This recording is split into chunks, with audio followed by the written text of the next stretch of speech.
بسم اللہ الرحمن الرحیم۔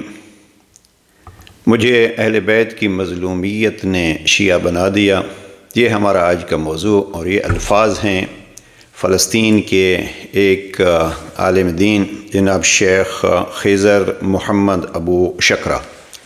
ان کی ویڈیو نیٹ پہ موجود ہے اور ہم انشاءاللہ ان کی ویڈیو لنک میں ڈال دیں گے۔ آپ مختصر سی ویڈیو ہے اور اس کو ملاحظہ کر سکتے ہیں کہ فلسطین کی یہ شخصیت چند سال پہلے کس وجہ سے شیعہ ہوتی ہے۔ خود یہ بیان کرتے ہیں کہ ہم ایک مدرسے میں تھے اور کوئی شخص آیا اور اس نے شیعہ کے بارے میں بڑے نازیبا انداز میں گفتگو شروع کی۔ مثلا پہلے یہ تھا کہ شیعہ کافر ہوتے ہیں، شیعہ پیغمبر اکرم کو نہیں مانتے، شیعہ دین کے اصولوں کو نہیں مانتے، ایسی گفتگو۔ بہرحال وہ کچھ کہا جو ہم نے پہلی دفعہ سنا، اور شیعت کو بھی اس انداز سے ہم نے پہلی دفعہ سنا۔ پھر یہ مختلف سوالات، یہ خصوصی طور پر آپ ذہن میں رکھیے، کہتے ہیں کہ مختلف قسم کے سوالات ہمارے ذہن میں آتے رہے اور جمع ہوتے رہے، اور ان سوالات کو جمع کر کے ہم نے کچھ علماء سے یہ سوالات پوچھے تو انہوں نے کوئی قانع کنندہ جواب نہ دیا، بلکہ اور ہی کچھ چیزیں اضافہ کر دیں۔ فرماتے ہیں کہ یہ چیز دیکھ کے میں نے خود مطالعہ شروع کیا، اور جب میں نے مطالعہ شروع کیا تو مجھے یہ چیز معلوم ہوئی کہ شیعیت وہ نہیں ہے جو ہمیں بتلایا گیا تھا اور ہمارے سامنے جس انداز سے شیعیت کو پیش کیا جا رہا ہے، بلکہ شیعیت اہل بیت کا ایک نورانی راستہ ہے اور جس راستے پہ لوگ چل رہے ہیں۔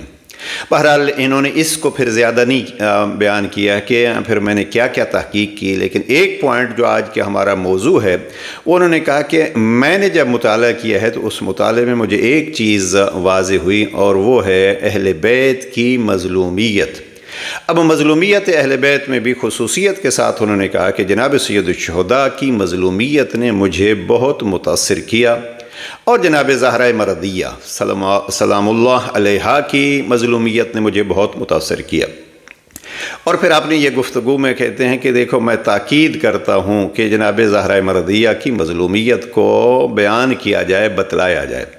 عزیزان دیکھیے، یہ ہمارا موضوع اور اس قسم کے موضوعات ہم تفرقہ بازی کے لیے نہیں بیان کر رہے، بس ایک پوائنٹ ہے ہمارا، اور وہ یہ ہے آئیے شیعیت کی حقیقت کو سمجھیے، شیعیت پر الزامات نہ لگائیے، یا دوسرے لفظوں میں اس کو کہوں، شیعیت میں تحقیق کیجئے، سنی سنائی باتوں پہ اکتفا نہ کیجئے، بس ایک ہی ہمارا۔ ورنہ یہ دور ایسا نہیں ہے کہ ہم کہیں کہ آج ان بحثوں کی ضرورت ہے۔ عجب یہ ہے کہ مثلا اس وقت مسلمان ظلم کی چکی میں پس رہے ہیں۔ مجھے اس بچی کے جملات، جو فلسطین ہی کی ایک بچی یہ پکار پکار کے کہہ رہی تھی، مسلمانوں آپ کہاں ہیں، میں آپ کو معاف نہیں کروں گی۔ اب یہ مجھ سے بھی پوچھا جا رہا ہے اور دوسرے اسکالر سے بھی پوچھا جا رہا ہے، شیعہ ہو یا سنی ہو، بلکہ ناسبی جن کا کام ہی یہ ہے کہ وہ باقی سارا کچھ بھول کے فقط شیعیت پہ حملہ آور ہیں۔ ان کے لیے بھی یہ سوال ہے کہ شیعیت تو اسلام کا بڑا دشمن ہے، لیکن یہ جو فلسطینیوں پہ ظلم کر رہے ہیں یہ کیا اسلام کے دوست ہیں یا آپ کے دوست ہیں؟ اور پھر مجھے فلسطینی ایک بزرگ کا جملہ بھی نقل کر دوں، وہ کہتے ہیں کہ میں آپ مسلمانوں کی شکایت پیغمبر اکرم صلی اللہ علیہ وآلہ وسلم سے کروں گا۔ اب یہ دو جملے ذہن میں رکھیے، یہ دو جملے ہمیں کیا کہتے ہیں، اور یہ بھی فلسطینیوں کے جملے ہیں۔ اب اگر ہم اس میں الجھے رہیں گے کہ وہ فلسطینی شیعہ ہو گیا تھا، عزیزاً آئیے ہم اس شیعہ سنی کے بجائے ہم ایک دوسرے کی تحقیق کریں۔ میں درجنوں دفعہ کہہ چکا ہوں، ایک دوسرے کے بارے میں تحقیق کریں، ایک دوسرے کی توہین نہ کریں۔ اور مذہب شیعہ کے جو بزرگان ہیں، آیت اللہ العظمہ سستانی ہوں، آیت اللہ خامنئی ہوں، دیگر بزرگان ہوں، وہ کہتے ہیں کہ کسی کی مقدسات کی توہین یہ حرام ہے۔ اب اس حوالے سے اہل سنت علماء بھی، میں بار بار اہل سنت کہتا ہوں اور یہ وضاحت بھی ساتھ کرتا رہتا ہوں کہ ناسبی اور ہیں، اہل سنت اور ہیں، بڑے معیار کے محب اہل بیت ہیں اہل سنت میں۔ بس مشکل اور مصیبت یہ ہے کہ ناسبی اپنے آپ کو سنی کی چھتری کے نیچے چھپائے ہوئے ہیں۔ یہ علماء اہل سنت کی ڈیوٹی ہے کہ وہ ان کو واضح کریں، اور الحمدللہ وہ واضح کر رہے ہیں۔ اس لیے جو بھی حقائق بتلاتا ہے ہے وہ ہاتھ باندھ کے نماز پڑھتا ہے مسجد میں۔ بعض ایسے بھی ہیں جو اہل سنت علماء ہیں اور پیش نماز ہیں، لیکن جب وہ فضائل اہل بیت بیان کرتے ہیں تو ان کو رافضی کہا جاتا ہے، ان کو شیعہ کہا جاتا ہے، بہت سارے ایسے افراد جو اس وقت نام شاید مناسب نہ ہو۔ تو عرض یہ کرنا ہے کہ دیکھیے اہل بیت کی مظلومیت نے اس ایک اسکالر کو، ایک جوان کو شیعہ کر دیا۔ لہذا ہم نہج البلاغہ کے حوالے سے 3 پوائنٹ عرض کرنا چاہتے ہیں۔ کیا ہے مظلومیت اس گھرانے کی؟ بعض اوقات یہ پوچھا بھی جاتا ہے اور عجب اعتراضات کیے جاتے ہیں کہ کیا ہے مظلومیت ان کی۔ دیکھیے عزیزان، 3 قسم کی مظلومیت میں نقل کرنا چاہتا ہوں اس سیشن میں۔ ایک کسی وقت عرض کریں گے، ایک بڑی مشہور حدیث ہے، جناب امیر المؤمنین سے منقول روایت ہے، بخاری نے بھی اس کو نقل کیا اور باقی کتابوں نے بھی، کہ جناب امیر علیہ السلام فرماتے ہیں انا اول من یجسو بین یدی الرحمن للخصومت یوم القیامہ، قیامت کے دن میں پہلا شخص ہوں گا جو اللہ کے سامنے اپنے گھٹنے پھیلا کے اور گھٹنوں کے بل بیٹھ کے اللہ سے اپنے ساتھ دشمنی پہ شکایت کروں گا۔ یعنی سب سے پہلے میں علی ہوں گا جو اپنے خلاف اور اپنی دشمنی کے بارے میں شکایت کروں گا۔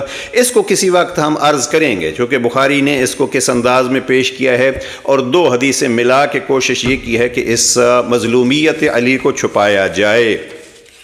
میں بہرحال ایک جملہ مظلومیت کا جو خط نمبر 28 میں جناب امیر علیہ السلام نے حاکم شام کے خط کے جواب میں بیان فرمایا ہے، وہاں امام فرماتے ہیں کہ تو نے مجھے لکھا ہے کہ مجھے بیعت کے لیے یوں کھینچ کے لایا جاتا تھا جیسے اونٹ کو نکیل ڈال کے کھینچ کے لایا جاتا ہے، تو خالق کی ہستی کی قسم تم اترے تو برائی کے کرنے پر تھے لیکن میری تعریف کر دیا۔ یہاں لفظ مظلوم امام نے استعمال کیا ہے، وما علی المسلم من غضاضۃ فی ان یکون مظلوما ما لم یکن شاکا فی دینہ، کسی شخص کا مظلوم ہونا، کسی مسلمان کا مظلوم ہونا کوئی عیب نہیں ہے جب تک اس کا دین محفوظ اور دین میں کوئی شک نہ ہو۔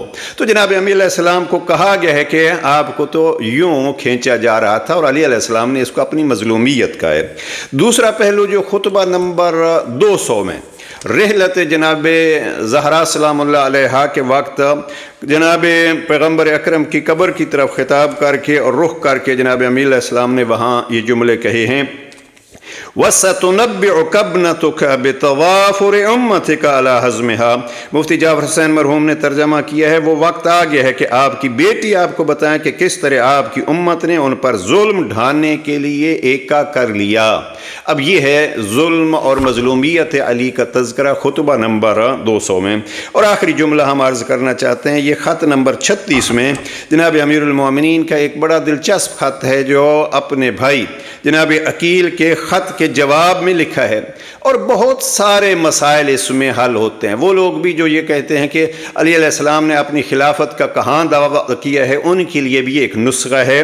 خط نمبر 36 ہے، درمیان میں جناب امیر علیہ السلام فرماتے ہیں ہم باقی سارا چھوڑ رہے ہیں، امام فرماتے ہیں فَقَدْ قَطَعُوا رَحْمِي، قریش نے میرے رشتے کا بھی لحاظ نہ کیا کہ میرا پیغمبر کے ساتھ کیا رشتہ تھا، میں بھی تو قریشی تھا۔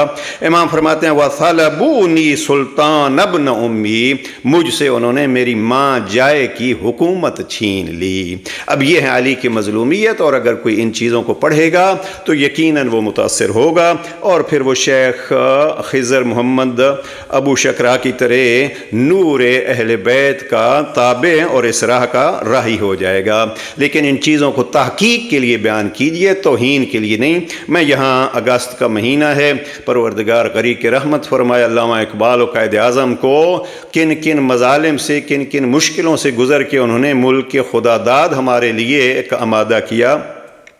علامہ اقبال کے ایک ربائی ہے، اس میں بہرحال ایک حصہ ہے اس کا، اس میں فرماتے ہیں وا نہ کرنا فرقہ بندی کے لیے اپنی زباں، چھپ کے ہے بیٹھا ہوا ہنگامہ محشر یہاں، وصل کے اسباب پیدا ہوں تیری تحریر سے، دیکھ کوئی دل نہ دکھ جائے تیری تقریر سے۔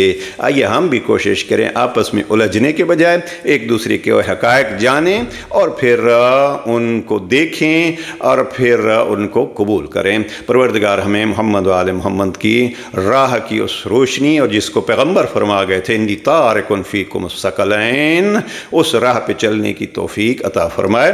والسلام علیکم ورحمۃ اللہ۔